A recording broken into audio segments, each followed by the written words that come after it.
President Marion, Rotarians and guests. It's my pleasure to welcome Dr. Helen Anderson, QSA, who is a leader who has extensive experience in research, government and business. She is a PhD in seismology from Cambridge University and was an active researcher in geophysics and seismology for many years. She was a Chief Scientific Advisor from 1997 to 2003 and then the Chief Executive from 2004 to 10 at the Ministry of Research, Science and Technology. She recently chaired the government inquiry into the partial failure of the Statistics House building in Wellington during the Kaikoura earthquake and was a member of the inquiry into the Christchurch CBD collapses. She currently chairs MB's Building Advisory Panel and the Branz board. She's an independent director of Dairy New Zealand, Antarctica New Zealand, the Lincoln Hub, NIWA and Clear Point Limited. And if that's not enough, she is Pro-Chancellor of Massey University Council and is a member of the National Council of the Institute of Directors. She is one busy lady, but she has found time today to speak to us about resilience of buildings in an earthquake. Helen.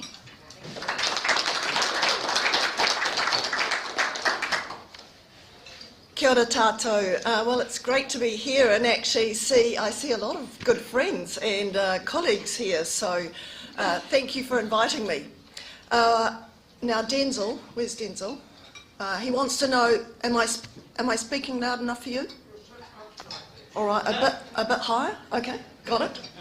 All right, so I have one question before I start. I'd like the engineers in the room to put their hands up. Thank you. We've got a few engineers. Now, these are the people after I speak that you can ask any technical questions to. So, first of all, I wanted to speak a little bit about who I am. As you mentioned, I did my PhD at Cambridge and I know a lot about Italian earthquakes, Croatian earthquakes and Albanian earthquakes, so again, ask me questions about those later. But after various twists and turns, I did end up in a number of roles, Chief Executive role in government, which is an incredible privilege, and a number of you here have done that as well. But what I became really good at is asking questions of experts. So I'm an expert at asking experts questions, and I keep on asking them until I understand it. And that is actually something I figured, or I've learned, is not actually a common skill. And I think that led to me being a member of this inquiry into these 4 CBD building collapses in Christchurch. And I do remember saying to the assembled engineers, but I don't understand that. Say it again so I can. And I have to encourage you, whenever you are engaging an engineer, ask them the same questions until you understand it, because it's their job to explain it. So most recently I did the inquiry, I chaired the inquiry into Statistics House collapse. So I'll reflect on a few things, but 2 things that I've learnt over the past few years is, firstly, there is no such thing as a safe building. Right? Buildings respond to different earthquakes in different ways. So unless you want to live in a container, and I know there are some containers out there in Happy Valley Road you could live in safely, but we all need to balance beauty and resilience in our buildings, and that's really at the heart of the challenge around heritage buildings in particular. But there's also, the second thing I learned is there's no such thing as a standard earthquake. All right, they're different sizes, depths, locations, etc. And I'll come on to that in a bit, because those 2 things together are really important to understand when you're trying to spot a good building. So let's talk about residential buildings first. So what is not a good building, if you're a residential building, is multi-storey, i.e. more than one, tall chimneys, brick chimneys, brick, not just brick clad, but double bricked. Some of you getting nervous yet? Heavy ceramic roofs in flat areas near the water. Now, has anyone got all those? Well, you're not going to... Oh, somebody has. Thank you very much. Yeah. Well, good luck with that one. So, I will come back. There are ways, actually, to mitigate this. But I think the reason these things are bad is if you go, as I have done, and looked a lot at Middle Eastern and other earthquakes, You can take an example from in Bam in 2003 in Iran. 26,000 people were killed in a magnitude 6.6 earthquake, right? That is not a big earthquake, but that's because they are unreinforced masonry houses, generally with heavy roofs, stone roofs. So don't go there. Now, next in the list of those that aren't so great and moving slightly closer to home is partially cantilevered houses on steep hillsides. And I've got one of those. Anyone else? All right, some of us have got, John I know has got one. Now those are challenging for lots of reasons, but again I'd say they can be retrofitted, and I'll tell you my own story about that a little bit later. Best in class residential is wooden framed buildings on hard flat substrate with a very light roof. In fact, some of you may know Warren Larson was telling me he'd replaced his ceramic tile roof, and I think he told me it was 14 tonnes. And then they put a light roof on it and it was 4 tonnes after that. So it just shows you the difference in a building. So now just reflecting on those characteristics of a good residential home, many people have noted that in the Kaikoura earthquake, houses in the first category, that is the brick, the heavy the tall chimney, etc., were not damaged. So well spotted, those of you who would have said, yeah, but hey, we've had a big earthquake. And the reason that they didn't get damaged is because there is no such thing as an ordinary earthquake. So for a start, depending on how far you are away from the earthquake, where it started, the distance from the epicentre matters. So for instance, in Kaikoura, we were 200 kilometres from the earthquake source, right, the epicentre. In the CBD in Christchurch, they had a bullseye hit. Much smaller earthquake, but a bullseye, and really shallow, which is the next thing. So the depth of an earthquake matters. So for instance, a magnitude around 6 to 6.5, up to about 650 kilometres deep into the North Island will actually be felt by pretty much everybody, but just a little bit of rolling. So how far away it is, how deep it is, the size of the earthquake. Now, a lot of people talk about magnitude this, magnitude that. Well, actually, magnitude matters only when you're really close to it. Now, this is just like a light bulb, okay? So if you're standing right in front of the light bulb, a 40-watt light bulb, it's pretty damn light. You go to the other end of your house, hard to see it. So that's intensity versus magnitude. And the magnitude, which is the energy release, is really important, and I'll come on to that in a moment. And the last thing is the type of motion. So most of you will have heard about big subduction earthquakes. For instance, the Sendai earthquake in Japan, that had a dominantly vertical motion, which displaces the water column, which produces a tsunami. The Alpine Fault, by contrast, and the San Andreas are both horizontal movement, generally less likely to produce tsunamis if they're offshore. So those things matter. Now, what was distinctive about the Kaikoura earthquake was that it was large, and I'd have to say this, but not huge, at magnitude 7, and it started about 200 kilometres away from here. So let's be really clear, in spite of what some people think, we have not had a magnitude 7 earthquake. Probably about the biggest we've had here would be at a local level is about 5 point something in recent years. So Wellington has not experienced a magnitude 7 earthquake, and it will one day.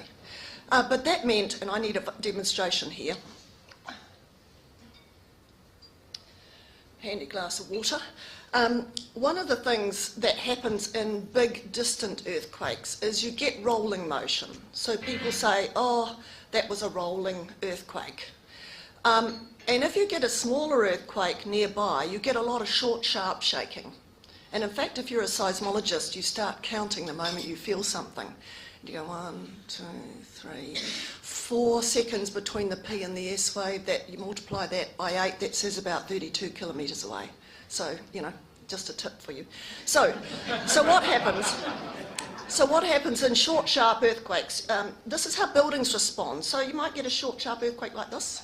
Bit of shaking, unpleasant, but if you get a really big one going, you can see what happens, and buildings respond in the same way. So a long, slow roll actually resonates with buildings. So the Kaikoura earthquake resonated with buildings about 5 to 15 stories high, which is why they were unusually affected. And I'll tell you a bit more about that in a sec.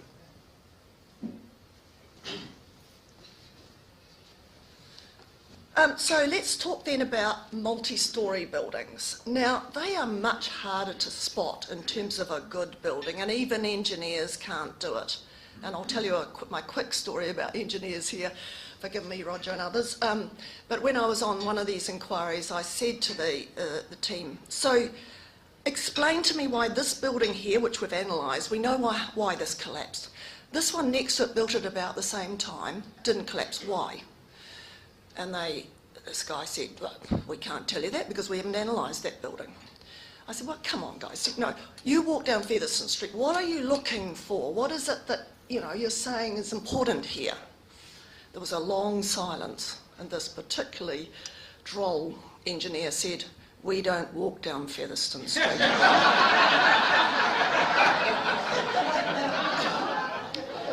So another tip, they can't tell. But I can tell you what is bad in terms of a multi-storey building. So it's pretty similar to the residential, which is brittle or rigid buildings. So brick, unreinforced concrete, stone with facades or heavy overhangs, poorly attached overhangings on soft ground and near water. They're all fairly predictable, those things. But more recently, very interesting come out of Statistics House and actually also out of the Christchurch inquiry, we've also found that New Zealand has had a passion for large open floors constructed pretty quickly out of reinforced concrete, which has led us to build quite a few buildings with seismic moment resisting frames. I'll explain that in a moment, i.e. very flexible, but with precast rigid floors. Now, that is the trick. Now, those are not inherently bad, but the Kaikoura earthquake showed that when you get that resonance, that combining of the long wavelength or slow rolling motion with these buildings that have to move a long way, that can have a bad outcome. So if you've got a building that has to move like this, but if you've got rigid floors in between that are not well connected, when it moves that far away, this bit drops down if they're not well enough connected. Now, there were some buildings that, this was recognised actually before Kaikoura, and that's why the Statistics House building was in the process of being retrofitted and the extra attachments being put in there. And I won't answer any questions about the BNZ. So what is a good building, however it's defined, is one that's designed to move. So we can't have tall, rigid buildings. They have to be able to move, but with connections that keep the more rigid elements like floors and other parts in places. They also have well-connected services as well, because, again, BNZ did show us that poorly connected services internally and internal fit-out elements were pretty significant in terms of damage. So buildings like those on hard surfaces, hard flat surfaces, or well-engineered sites, and we do have many of those in Wellington, that have a regular shape perform best. Now, I'm saying regular shape because of those of you who know anything about CTV will know that it had a very irregular, it had a strong core at one end and the rest of it was kind of hanging and moved around. So irregular shaped buildings need extra care in terms of their design. So, can we realistically spot a good building? Well, you can have a good guess based on the expectation that Wellington will continue to have an historic record of lots of earthquakes, lots of medium to large earthquakes. In New Zealand there's around 13,000 earthquakes a year bigger than magnitude 3, and of course when you get a big one like the Kaikoura you get aftershocks that go on for 5-10 years actually. So you get elevated levels of local seismicity. But on that basis, I think we can spot the more vulnerable residential buildings, and in most circumstances, this is residential, we can do something about them to retrofit them and strengthen them. Now, I know John has done a bit of work around his place, around the front of his place, and I certainly did. After the CBD inquiry, I talked to Peter Smith, an extraordinarily good seismic engineer, got him to look at my house, which is mostly on concrete, and then the front of it is cantilevered and woodland framed. Now, those buildings do not do well because they've got different resonant frequencies, but anyway, we can go on about that. So what he did was basically put some steel bracing in the front of the cantilevered part of my building, and I have to tell you, if nothing, I sleep better at night. Won't add anything to my house, won't decrease my insurance premiums at all, but hey, I sleep better at night. Now, for multi-storey buildings, the criteria are much more complex, and I have to say, I'm not an engineer, and as I said, I don't always understand what they're saying, but I am really impressed with Engineering New Zealand, who picked up a lot of the challenges of trying to explain things like NBC, NBS, percentage of the new building standards.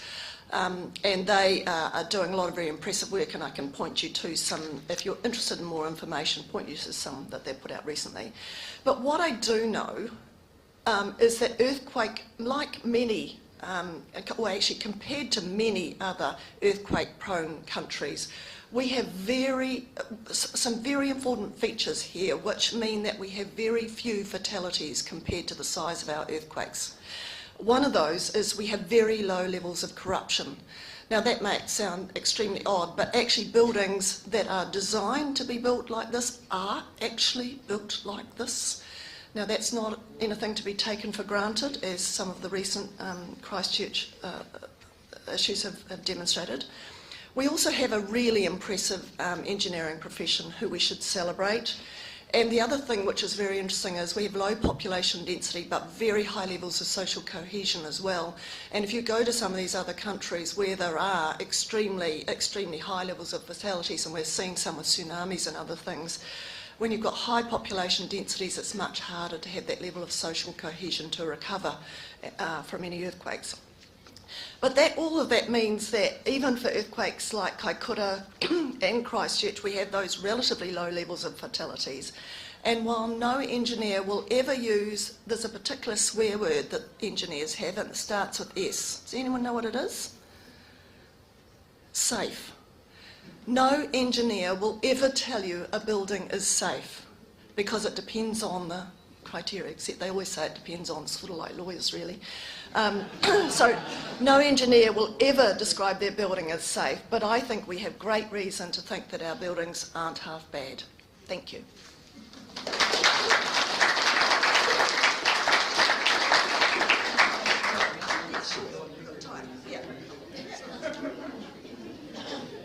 Right, we've got time for a couple of questions. I think Suzanne's got her hand up, and then Duncan, so that'll be...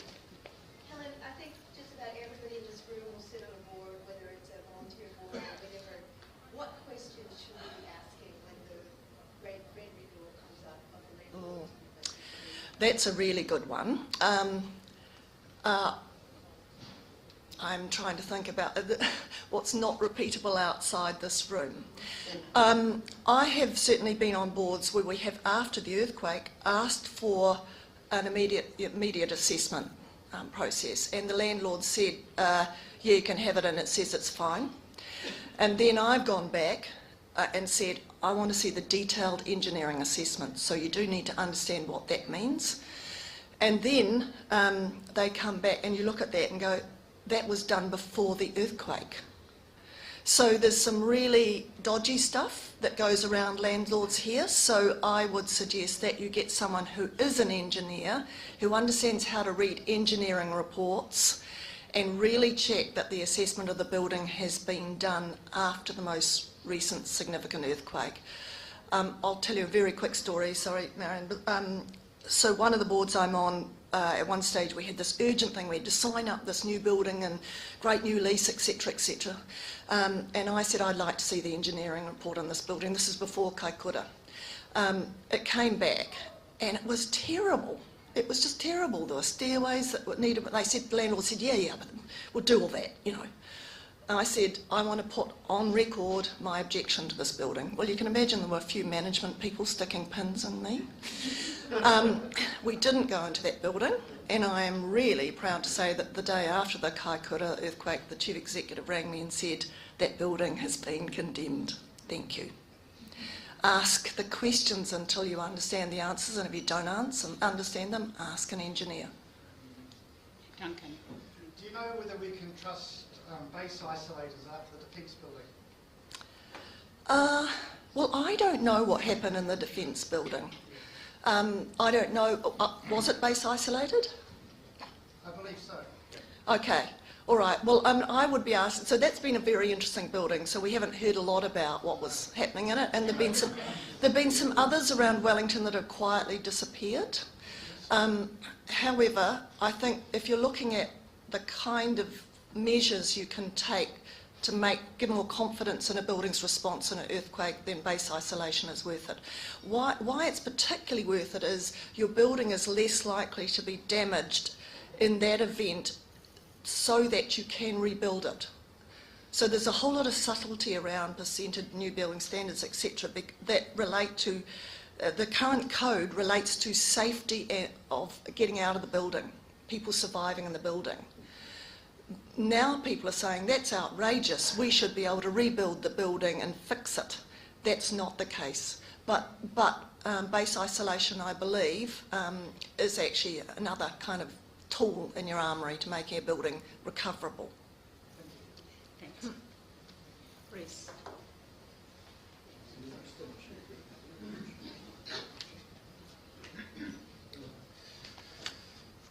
Ladies and gentlemen, from time to time as I traverse 17 floors of this building, I often wonder how safe it is. I think Helen has perhaps put my mind to rest a little bit today,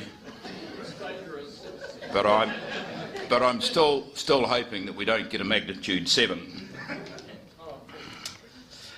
Helen, on behalf of our Rotary Club, I'd just like to express our thanks and appreciation for a very interesting and enlightening talk on building resilience. And on their behalf, I'd like to make a small presentation to you. Thank you.